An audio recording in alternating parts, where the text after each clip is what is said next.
Hi, welcome to my channel, Soul Level Healing. Today, I'm going to talk about transcending the ego. So what I'm going to start with is, I don't believe we get rid of the ego. I believe we have to transcend the ego if we want to be more in our true divine self, which is very creative, very loving, very kind, very compassionate, and very connected to source. And what I mean by source is higher frequencies, higher dimensions, universal consciousness. You can call it the God self, you can call it universal intelligence, you can call it a field of knowledge, but whatever it is to you, it's something more than just this physical realm. And it's something we can tap into. And what it is, it's part of our intuition, which can go to very high frequencies if we're not too controlled by the ego. So as multidimensional beings, we have many aspects to who we are. And part of that is the ego, because we're still in this human body on this physical planet. So we're not going to get rid of the ego, but we don't want the ego to be so powerful that it pulls us away from our true divine selves. Now, what would make the ego powerful? This can go back to wounding from childhood. This can go back to any time we felt insecure about who we are. The reason the ego was set up was to protect us from what we feel could be a cruel world. So as children, toddler age going into that tween and teenage years, we start to develop the ego very slowly. And we start to learn what that ego really is around the age of 8 years old.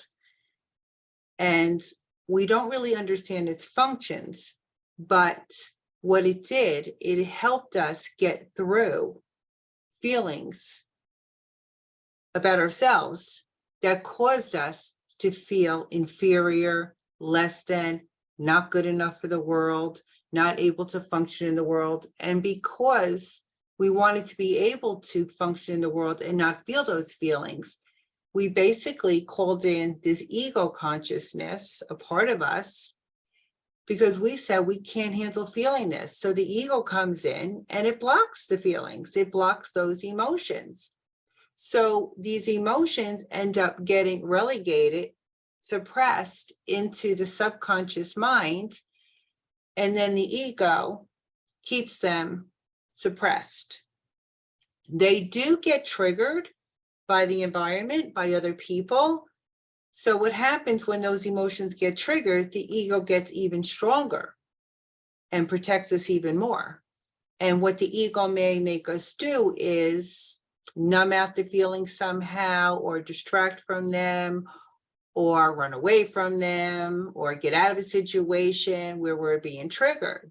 It also prevents us from getting into situations that we believe could trigger those suppressed emotions. So the ego is really just a protector, and we asked it to protect us by getting overwhelmed with some kind of emotions when we were too young and just didn't have the proper coping mechanisms to deal with our emotions.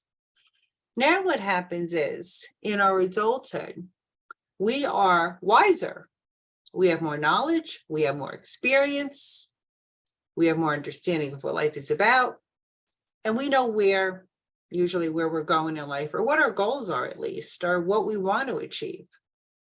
But what happens is, if we give too much energy to ego, we detract from our creativity. We limit ourselves. And the reason we would give so much energy toward ego is because we need the ego to continue protecting these trapped emotions. So if we healed that part of us that's from the past, where we were questioning our value or significance, or where we never healed anger or resentment or guilt or shame, then we're allowing the ego to stay strong because it has to make sure that these emotions don't continue to overwhelm us. So the ego just steps in to protect us from that. And that's part of your 3D construct. And it's not going anywhere, but it doesn't have to have so much power. Because when you give it so much power, which means your energy is going toward keeping that ego strong so that you can keep these emotions intact, so you don't have to feel them and nobody else has to experience them or know that they're there, then what happens is we're creating a psychic blockage to our higher self, our higher mind, our higher wisdom. That psychic blockage is what's keeping us limited. But if we healed the past and we didn't have to focus so much on giving our energy to ego to keep these emotions below conscious awareness and to keep others from ever acknowledging them, because we think they're flaws, but they're not, they're just human feelings and everybody has them. But we thought there were flaws when we were younger because we believed that there was something wrong with us, especially if you had caretakers that criticized you. So you're going to take these emotions and you're going to shove them down, and then you're going to have the ego make sure that they never surface. But what happens is it takes a lot of energy to keep them suppressed. And that energy, if they didn't have to be suppressed, and that energy was going more toward your creativity and your goals and your desires, then you would not be so limited in life. So what happens is you need that creativity. You need to tap into this higher mind. It's a gift from source that you have this higher mind, this higher knowledge, this higher wisdom. But in order for you to be able to utilize it at its best, then you have to stop giving so much energy towards your ego. And the only way to take back the power from ego and give it to your wise mind where it really belongs, where you really need it the most for reaching your goals and tapping into that high creativity, you would need to resolve what's going on in your subconscious mind, because if it's still active, then the ego has to stay strong. It has to stay very active in your life, which means that's where all your energy is going. So how do you heal that stuff that's from the past that's still lingering? Is through maybe self-hypnosis or working with somebody that can help you through it, or meditation, or working with people that do inner child work, or just basically journaling, whatever works for you. Now, think about if you're the type of person that likes these spiritual practices, and say you do yoga or you engage in breath work or shamanic journeying or transcendental meditation or energy healing. When you do these spiritual practices, it feels like your ego just simply dissolved, like it didn't even exist. And it's such an amazing feeling, right? That your body just feels so relaxed and you feel so in tune with your higher self, with source, with your creativity, with your love for life, with your goals, with everything that you're here for. That's a beautiful feeling, right? But what about when you're not in these spiritual practices and the ego gets strong again? Okay. And when you're not in these spiritual practices and you want to really start using your creativity, and you might find like, wow, I suddenly feel like I'm blocked again. And then you want to run for another spiritual practice. It's because you want to get back to that feeling that those spiritual practices give you, which means you transcended the ego. You didn't get rid of it. It was still there, but you transcended it. But when you transcend it and you go beyond it and you're in that wise mind, you're very creative. But that psychic blockage that's caused by your inability to release these trapped emotions is holding you back. Now, to heal them, think about going into your own meditation and speaking to your subconscious mind and ask it, say, bring forward, let it surface. I'm ready to work with these emotions and let them come up. And a lot of people say, oh, just let them fly away. Okay, they're not just going to fly away. What they need is for you to accept them and say, okay, I had these feelings. They're from the past. Yes, they were painful, but I know the past is over. And I know who I am now. I just didn't know who I was back then. And me not knowing that, I wasn't able to discern other people's criticisms and judgments. I realize now that they weren't about me. It was about people in their own space of self-criticism, and they were basically just projecting it onto you. So have that conversation with these other parts of you that are trapped in these emotions and process through those feelings. In other words, take them to a place of completion where you accept them and understand them now and realize that you could not understand them when you were small child and when you didn't understand your world. So you had no other choice but to suppress them and allow the ego to block them for you because you needed to continue on with life. Well, now you've reached that level of maturity where you can go back and say, I'm ready to now work with these parts of me. I couldn't do it back then. I didn't have the coping mechanisms, right? I have them now. I have the resources and I have a wise higher mind. And using that wise higher mind, okay, bring it in.